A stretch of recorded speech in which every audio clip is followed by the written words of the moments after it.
اهلا بيكم مرة تانية. اسفة على قطع الفيديو. آه انا مش لافت نظري غير كمية الذل اللي هي كانت بتتكلم بيه.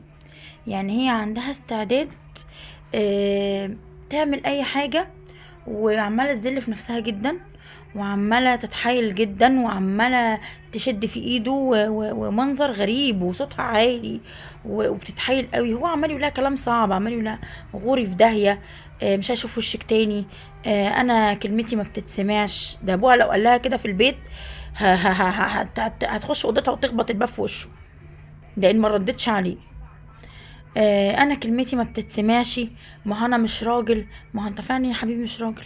انت فعلا مش راجل، انت حته عيل بتاخد مصروفك من اهلك. آه انتي ما بتسمعيش الكلام. انا انا خلاص، انا عرفت منك، انا هسيبك، انا مش عارفه ايه. بوريني بقى، لو شفتك في حته ولا لو كلمتيني تاني. انا وعمال يهددها ان هو هيعرف قالها، وهيفضحها، وهيبعت الرسائل لابوها وامها. وهي عماله تتذلل وعماله تقول له اي حاجه انت عايزها، واي حاجه انا تحت امرك، وبس ما تسيبنيش، وانا بحبك، وانا مش عارفه ايه. انا قاعده عماله اتفرج، مش انا لوحدي يعني، انا وكذا حد. وبعدين لقيت ايه؟ آه فانا استفزيت. انا استفزيت ليه استفزيت؟ البنت واصله لمرحله ان لو هو ضغط عليها يومين تلاتة بالمرحله اللي هي واصلها دي، وساعتين كمان مش يومين، هي ممكن تعمل اي حاجه. هي واصله لمرحله ان هي شخشيخه في ايد الولد، خاتم. يعني تعمل اي حاجه. ممكن يورطها لو هو ولد مش كويس، او هو ولد سكته مش تمام، ممكن يورطها في حاجة. ممكن لا قدر الله يعمل فيها حاجة.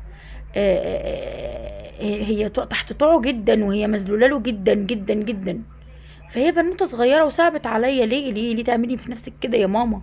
لا هو اول واحد ولا اخر واحد، انت بكرة تكبري وتضحكي على اللي انت فيه ده دلوقتي.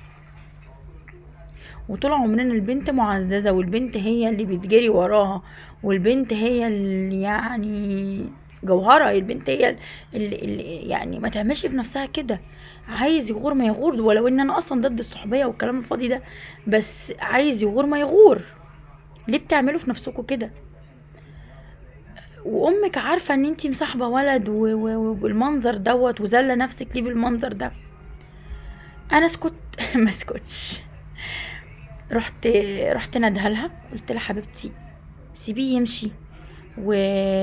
وانتي لو سألتي حد كبير هيقولك اللي انتي بتعمليه ده غلط، وما اعرفش ايه. وانتي بنوتة جميلة، وانتي لسه بتدرسي، والتفت لدراستك اهم، وما اعرفش ايه. يعني انا بقولك خايفة عليك، انا زي ماما.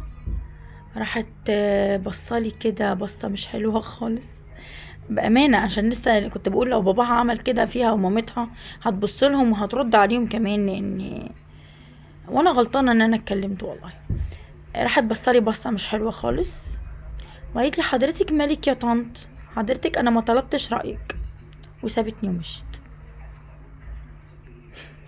بس فحبيت حبيت يعني. انا الفيديو مش عاملاه للبنات عاملاه للبنات الصغيره طبعا، وعاملاه للامهات. دوري ورا بنتك. مش معنى ان انتي مسحوله في الشغل، ومش معنى ان انتي البنات بالذات يا جماعه، البنات بالذات. الولد دلوقتي احنا في زمن اخبر، والبنت والولد خطر عليهم الدنيا اللي احنا فيها، وممكن يقعوا في حاجات كتير. بس البنت بالذات، الصورة اللي انا شفتها النهاردة، صورة بنت متسيطر عليها بشكل تام، بشكل تام. يعني كرامتها متداسة برجلين، ما عندهاش كرامة اصلا. ف وممكن تعمل اي حاجة عشان البيه ده يرضى عليها، ولا يرجع لها، ولا يكلمها، ولا.